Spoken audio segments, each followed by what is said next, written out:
ఈరోజు అబద్ధాలకు మూల Virat, కుట్రలకు brand ambassador అయిన కూటమి ప్రభుత్వంలో ఉన్న చంద్రబాబు నాయుడు గారు మరి ప్రభుత్వ మెడికల్ కళాశాలను ప్రైవేట్ పరం చేయాలని చెప్పి కేబినెట్లో తీర్మానం చేయడం చూస్తూ ఉంటే ప్రజలందరూ కూడా నిర్ఘాంతపోయే పరిస్థితి ఏర్పడింది. ఎందుకంటే గతంలో జగన్మోహన్ రెడ్డి గారు 17 ప్రభుత్వ మెడికల్ కళాశాలను తీసుకొచ్చి ప్రతిభావంతులైన వాళ్ళకి అందులో సీట్లు ఇవ్వాలి, వాళ్ళకి విద్యను మంచిగా అందించాలి అని చెప్పి ఆ రోజున 17 మెడికల్ కాలేజీకి శ్రీకారం చుట్టి ఒక చరిత్రను సృష్టించారని మనం చెప్పుకోవాలి.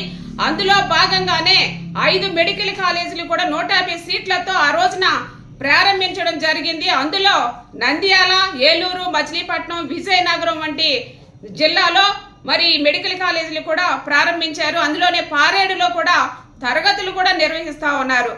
అయితే మిగతా మెడికల్ కాలేజీలో ఎన్నికలు రావడం, అవి కన్స్ట్రక్షన్ లో ఉండడం, నిర్మాణం జరుగుతూ ఉండగా మరి చంద్రబాబు నాయుడు గారు ఆ కన్స్ట్రక్షన్ అంతా కూడా నిర్వీర్యం చేసి ఈ రోజు ప్రైవేట్ వ్యక్తుల చేతుల్లో పెట్టి ప్రైవేటీకరణ చేస్తూ పీపీపీ పద్ధతిలో మరి దీన్ని ప్రైవేట్ పరం చేయాలని చూస్తా ఉన్నారు. అంటే పేద విద్యార్థులకు, పేద ప్రజలకు విద్యను, వైద్యాన్ని అందని ద్రాక్షగా మార్చేస్తారు చంద్రబాబు నాయుడు గారు కాదా అని ప్రశ్నిస్తా ఉన్నాను. ఎందుకంటే జగన్మోహన్ రెడ్డి గారు ప్రగతి పదంలో రాష్ట్రాన్ని నడిపించాలని చూస్తా ఉంటే చంద్రబాబు నాయుడు గారు ప్రైవేటీకరణ చేసి మొత్తం ప్రభుత్వ మెడికల్ కాలేజీలు నిర్వీర్యం చేసిన పరిస్థితిని తీసుకొచ్చింది చంద్రబాబు నాయుడు గారు కాదా అని ప్రశ్నిస్తా ఉన్నాను. ఎందుకంటే ప్రభుత్వ కళాశాలలు వస్తే మరి సూపర్ స్పెషాలిటీ హాస్పిటల్స్ వస్తాయి, వాళ్ళకి పేదవాళ్ళకి వైద్యం అందించవచ్చు అనే ఉద్దేశంతో ఆ రోజున జగన్మోహన్ రెడ్డి గారు ఎంతో ప్రతిష్టాత్మకంగా మెడికల్ కాలేజీకి శ్రీకారం చుడితే దాన్ని పూర్తిగా ప్రైవేటు పరం చేయాలని చూడడంలో మరి చంద్రబాబు నాయుడు గారు ఒక ఆంతర్యం ఏంటి అని ప్రశ్నిస్తా ఉన్నాను. మీరు ఈ ప్రభుత్వ మెడికల్ కాలేజీలు ఏ వ్యక్తులకు అప్పచెప్పాలని అనుకుంటున్నారు? మీరు ఒక 10 మందో 20 మందో మీకు సంబంధించిన వ్యక్తులకు అప్పచెప్పి ఆర్థికంగా వాళ్ళని నిలదొక్కేలా చేయగలుగుతున్నారేమో తప్ప ఈ రాష్ట్రంలో ఉన్న కోట్లాది మంది పేద ప్రజలకు మీరు చేస్తున్నది ద్రోహం ద్రోహం ద్రోహం కాదా అని ప్రశ్నిస్తా ఉన్నాను. మీరు సంపదను సృష్టిస్తానని చెప్పి అంటే ఆ రోజున పేద ప్రజలందరూ కూడా ఓహో మాకు బాగా ఉపయోగపడతారు, మా సంపదను పెంచుతారేమో అని ఆలోచన చేసి పాపం వాళ్ళందరూ మీకు గుంప కొద్దిగా ఓట్లేస్తే మీరు సంపదను సృష్టించుకున్నారు, ఈ రాష్ట్ర సంపద కాదు అని చెప్పి తర్వాత వాళ్ళు అర్థం చేసుకున్నారు. ఎందుకంటే చంద్రబాబు నాయుడు గారు ఎప్పుడూ ఒక మాట చెప్తారు, నా చేతికి వాచి లేదు, వేలికి ఉంగరం లేదు, నేను చాలా ఆదర్శవంతమైన గాంధీ గారిల జీవితాన్ని గడుపుతానని చెప్పి తన సంపదను సృష్టించుకున్నారు తప్ప ఈ రాష్ట్రంలో ఉన్న పేద ప్రజల సంపదను కాదని చెప్పి కూడా ఈ సందర్భంగా తెలియజేస్తా ఉన్నాను. ఎందుకంటే కూటమి ప్రభుత్వం అధికారంలోకి వచ్చిన తర్వాత ఈ మెడికల్ కాలేజీ పైన కన్నేసి ఈ రోజు పేద ప్రజలు ఎవరైతే ఉన్నారో వాళ్ళకి వైద్యం అందని పరిస్థితిని తీసుకొస్తా ఉంది. ఇలా నేను ఇంకొక ప్రశ్న అడుగుతా ఉన్నాను, మరి వైజాగ్ లో స్టీల్ ప్లాంట్ ని మీరు ప్రైవేటీకరణ చేయము అని చెప్తా ఉన్నారు, మరి అలాగే మెడికల్ కాలేజీలు మీరు ప్రైవేటీకరణ ఎందుకు చేస్తున్నారని చెప్పి మీలో ఆంతర్యం ఏంటని చెప్పి కూడా ఈ రోజున మిమ్మల్ని ప్రశ్నిస్తా ఉన్నాను.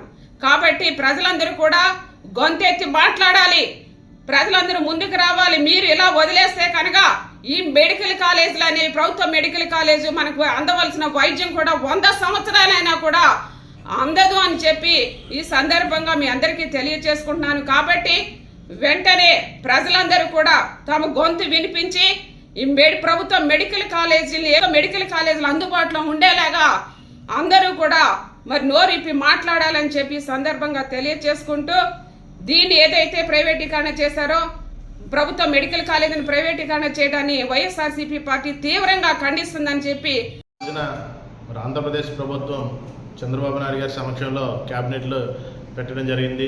అందులో మరి ప్రభుత్వ మెడికల్ కాలేజీలన్నింటినీ కూడా ప్రైవేట్ మెడికల్ కాలేజీల కింద పీపీపీ పద్ధతి ద్వారా ఈ యొక్క మెడికల్ కాలేజీలని మరి ప్రైవేటీకరణ చేయడానికి నిర్ణయం తీసుకున్నారు. దానికి యావత్ రాష్ట్రం అంతా ఈరోజు తీవ్రంగా ఖండిస్తుంది.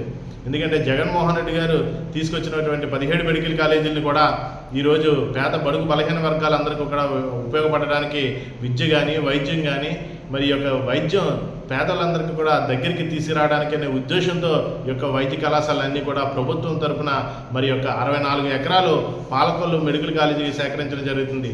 ప్రతి ఒక్క మెడికల్ కాలేజీ కూడా 50 నుంచి 60 నుంచి 70 ఎకరాలు ప్రభుత్వమే మరి యొక్క పొలాన్ని కొని, ఒక భూమిని కొని మరి యొక్క ప్రభుత్వ మెడికల్ కాలేజీని స్థాపించడానికి ఒక్కొక్క మెడికల్ కాలేజీకి 475 కోట్లు మరి ప్రభుత్వమే వెచ్చించి ఈ యొక్క మెడికల్ కాలేజీని ఏర్పాటు చేయడం జరుగుతుంది. ఈరోజు కూటమి ప్రభుత్వం వచ్చిన తర్వాత సంవత్సరం కాలం నాటిన తర్వాత ఒక్క పని కూడా చేయకుండా ఈ యొక్క మెడికల్ కాలేజీని అన్ని కూడా మరి అలా నిర్వహణ చేస్తూ వదిలేసి నిన్న క్యాబినెట్లో వీటిని ప్రైవేట్ వ్యక్తులకు ఇచ్చేస్తున్నామని 100 కోట్లు 1000 కోట్లు మరి అర్జించడానికి ఈ యొక్క ప్రైవేటీకరణ చేయడం జరుగుతుంది.